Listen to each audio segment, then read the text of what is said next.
wabarakatuh.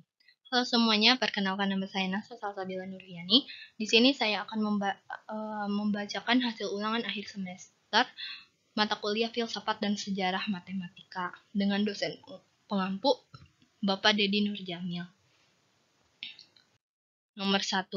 Bagaimana hubungan antara filsafat dan filsafat pendidikan, serta bagaimana ciri-ciri filsafat dan ciri-ciri filsafat pendidikan. Jelaskan. Antara filsafat dan pendidikan terdapat hubungan horizontal, memanjang ke samping, yaitu hubungan antara cabang-cabang disiplin yang berbeda satu dengan lainnya, yang merupakan penerapan ilmu pengetahuan di bidang kehidupan, yaitu ilmu filsafat dalam menyesuaikan masalah pendidikan dan pengajaran. Filsafat pendidikan adalah pola pemikiran atau pendekatan filosofis untuk masalah pendidikan dan pengajaran. Filsafat pendidikan menunjukkan hubungan vertikal, naik atau turun, dengan cabang pendidikan lainnya, seperti pengantar pendidikan, sejarah pendidikan, teori pendidikan, pendidikan komparatif, dan filsafat pendidikan. Hubungan vertikal antara disiplin ilmu ini adalah hubungan antara tingkat penguasaan dan pendalaman kelompok pengetahuan serupa. Adapun hubungan filsafat dengan filsafat pendidikan dapat dirumuskan sebagai berikut. Yang pertama, filsafat pendidikan mempunyai objek lebih luas, sifatnya universal, sedangkan filsafat pendidikan objeknya terbatas dalam dunia filsafat pendidikan saja.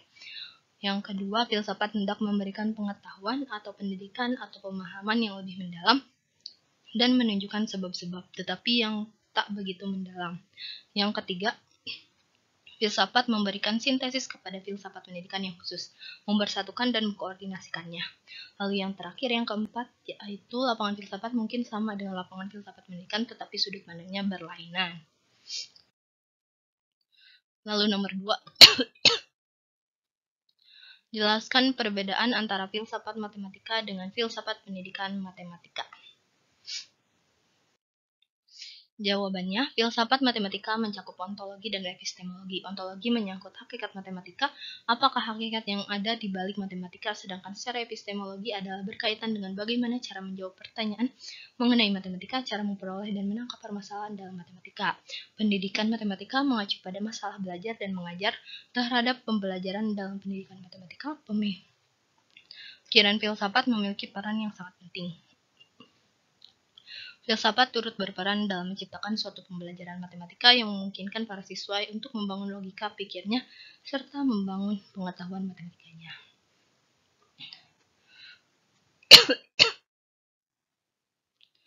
Meskipun filsafat dan matematika mempunyai segi-segi persamaan, namun segi-segi perbedaan juga cukup menonjol. Walaupun sama-sama merupakan pengetahuan rasional, filsafat dan matematika masing-masing mempergunakan metode rasional yang berbeda. Filsafat boleh dikatakan bebas menerapkan serangkaian metode rasional yang bermacam-macam, sedangkan matematika hanya bekerja dengan satu metodologis, yakni deduksi. Perbedaan metode itu tampaknya disebabkan karena perbedaan ruang lingkup dari hal-hal yang dapat ditelaah masing-masing. Lalu nomor 3, apa tujuan dan fungsi filsafat pendidikan? Mengapa calon guru harus mempelajari filsafat pendidikan? Jelaskan. Filsafat pendidikan adalah filsafat yang digunakan dalam studi mengenai masalah-masalah pendidikan. Tujuan filsafat pendidikan memberikan konspirasi bagaimana mengorganisasikan proses pembelajaran yang ideal. Ada 4 macam tujuan pendidikan yang tingkatan dan luasnya berlainan, yaitu tujuan pendidikan nasional, tujuan institusional, tujuan kurikuler, dan tujuan institusional. Yang pertama ada tujuan pendidikan nasional. Tujuan pendidikan nasional yaitu membangun kualitas yang bertakwa kepada Tuhan Yang Maha Esa dan selalu dapat meningkatkan kebudayaan dengannya. Sebagai warga negara yang berjiwa Pancasila, yang mempunyai semangat dan kesadaran yang tinggi, berbudi pekerti luhur dan berkepribadian yang kuat, cerdas, terampil, dan dapat mengembangkan dan menyuburkan tingkat demokrasi, dapat memelihara hubungan yang baik antara sesama manusia dan dengan lingkungannya, sehat jasmani maupun mampu mengembangkan dan sanggup membangun diri dan masyarakat. Lalu yang kedua ada tujuan institusional, yaitu tujuan institusional adalah perumusan secara umum pola perilaku dan pola kemampuan yang harus dimiliki oleh lulusan suatu lembaga pendidikan. Yang ketiga ada tujuan kurikuler. Tujuan kurikuler yaitu untuk mencapai pola perilaku dan pola kemampuan serta keterampilan yang harus dimiliki oleh lulusan suatu lembaga yang sebenarnya merupakan tujuan institusional dari bagan pendidikan tersebut. Yang keempat, ada tujuan institusional. Tujuan instruksional adalah rumusan secara terperinci apa saja yang harus dikuasai oleh siswa dan anak didik sesudah melewati kegiatan instruksional yang bersangkutan dengan berhasil. Nah, secara konkret, manfaat atau fungsi mempelajari filsafat adalah yang pertama, filsafat menolong pendidikan. Yang kedua, filsafat memberikan kebiasaan dan kepandaian untuk melihat dan memecahkan persoalan-persoalan dalam kehidupan sehari-hari. Yang ketiga, filsafat memberikan pandangan yang luas. Yang keempat, filsafat merupakan latihan untuk berpikir sendiri. Yang kelima, filsafat memberikan dasar-dasar baik untuk hidup kita sendiri, terutama dalam etika maupun untuk ilmu-ilmu pengetahuan lainnya, seperti sosiologi, ilmu jiwa, ilmu mendidik, dan sebagainya. Dan bagi seorang pendidik, filsafat mempunyai kepentingan istimewa karena filsafatlah yang memberikan dasar-dasar dari ilmu pengetahuan lainnya yang mengenai manusia seperti misalnya ilmu mendidik. Lalu yang keempat, mengapa harus belajar filsafat matematika dan jelaskan setiap aliran filsafat matematika.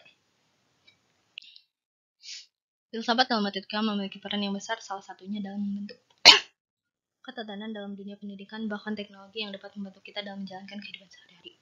Yang pertama ada aliran logikalisme atau logisisme. Dulu MS, logika lebih dulu dianggap sebagai bagian dari logika, ilmu pasti matematika. Pendukung utama dari pandangan ini adalah G. Leibniz, J. Frisch, B. Russell, A. N. Whitehead, dan R. Carnap. Di tangan Bertrand Russell, klaim logika menerima formulasi yang paling jelas dan eksplisit. Ada dua klaim. Yang pertama, semua konsep matematika pada akhirnya dapat direduksi menjadi konsep logis asalkan untuk memasukkan konsep set atau sistem kekuasaan yang mirip seperti teori Russell. Yang kedua, semua kebenaran matematika dapat dibuktikan dari aksioma dan aturan inferensi logika. Yang kedua ada aliran formalisme. Landasan matematika formalisme dipelopori oleh ahli matematika besar dari Jerman David Hilbert. Menurut aliran ini, sifat alami dari matematika ialah sebagai sistem kimbang yang formal. Matematika bersangkut paut dengan sifat-sifat struktural dari simbol-simbol dan proses pengolahan terhadap lambang-lambang itu. Simbol-simbol dianggap mewakili berbagai sasaran yang menjadi objek matematika. Bilangan-bilangan misalnya dipandang sebagai sifat struktural yang paling sederhana dari benda-benda. Menurut Ernest, formalis memiliki dua tesis, yaitu matematika dapat dinyatakan sebagai sistem formal yang tidak dapat ditafsirkan sembarangan. Kebenaran matematika disajikan melalui teorema-teorema formal. Lalu yang kedua, keamanan dari sistem formal ini dapat didemonstrasikan dengan terbebasnya dari ketidakkonsistenan. Lalu yang ketiga, aliran intuisionisme. Intuisionisme seperti Aldrich Robert berpendapat bahwa matematika suatu kreasi akal budi manusia. Bilangan seperti cerita bohong adalah hanya entitas mental, tidak akan ada apabila tidak ada akal budi manusia memikirkannya. Selanjutnya, intuisionis menyatakan bahwa objek segala sesuatu termasuk matematika, keberadaannya hanya terdapat pada pikiran kita. Sedangkan secara eksternal dianggap tidak ada. Kebenaran pernyataan P tidak diperoleh melalui kaitan dengan objek realitas. Oleh karena itu, intuisionisme tidak menerima kebenaran logika bahwa yang benar itu P atau bukan P. Intuisionisme mengaku memberikan suatu dasar untuk kebenaran matematika manusti versinya dan dengan menurunkannya secara mental dari aksioma intuitif tertentu. Penggunaan intuitif merupakan metode yang aman dalam pembuktian. Pandangan ini berdasarkan pengetahuan yang eksklusif pada keyakinan yang subjektif, tetapi kebenaran absolut yang diakui diberikan intuisionisme tidak dapat didasarkan pada pandangan yang subjektif semata. Lalu yang keempat,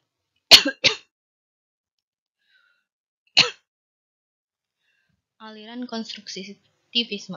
Konstruktivisme dalam filsafat matematika dapat ditelusuri dari tokoh Kant dan Kronecker. Menurut paham konstruktivisme, pengetahuan diperoleh melalui proses aktif individu mengkonstruksi arti dari suatu teks, pengalaman fisik, dialog, dan lain-lain melalui simulasi pengalaman baru dengan pengertian yang telah dimiliki seseorang. Nah, lalu tujuan pendidikannya menghasilkan individu yang memiliki kemampuan berpikir untuk menyelesaikan persoalan hidupnya. Konstruktivisme adalah salah satu yang merekonstruksi pengetahuan matematika dan mereformasi praktek matematika untuk menjaganya dari kehilangan makna dan dari kontradiksi. Untuk tujuan ini, Konstruktivisme menolak argumen non-konstruktif seperti pembuktian kantor bahwa bilangan real adalah untouchable dan hukum logis. Lalu nomor terakhir, nomor 5. Bagaimana filsafat bisa menjelaskan hubungannya dengan matematika?